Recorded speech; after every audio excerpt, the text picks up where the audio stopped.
David Cameron enjoys a rare distinction, the only prime minister to call a referendum on a matter of supreme national importance, and then lose it. For this act of hubris, Cameron rightly resigned.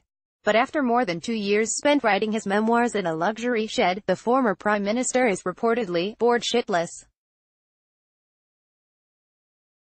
Yet rather than, say, taking up a musical instrument, or ploughing through the collected works of Proust, Cameron is said to have his sights on a bigger prize, the Foreign Office.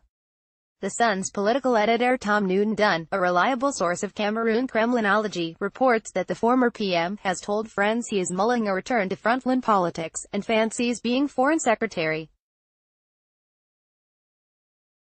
Now, admittedly, after the Lilliputian reign of Boris Johnson, it's not unreasonable for anyone to aspire to lead the Foreign Office. But it would still take a special arrogance for Cameron to believe that he is the man for the job. History will remember him for little more than Brexit, who now speaks of the big society. But this is merely one of Cameron's blunders. As Prime Minister in 2010, it was him, not George Osborne, who made the ultimate decision to impose the austerity that strangled growth and enfeebled the public realm. Rough sleeping, which fell by 3/4 under the last Labour government, has risen by 169% since 2010.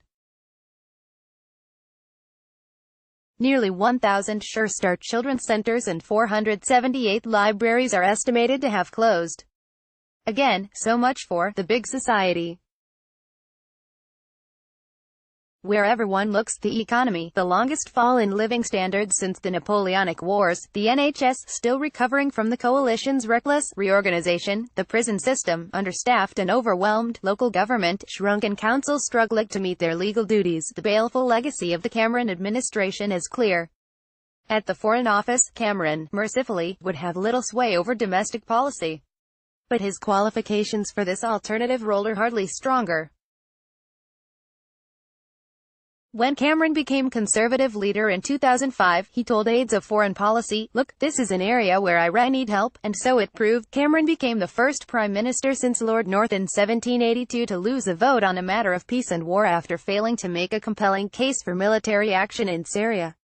In the case of Libya, where the UK did intervene, the Foreign Affairs Select Committee ruled in 2016 that Cameron bore much responsibility for the country's collapse into civil war.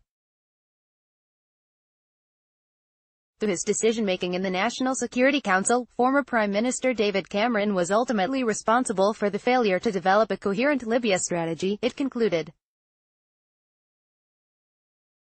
In the European sphere, Cameron heedlessly pandered to Tory Europhobia.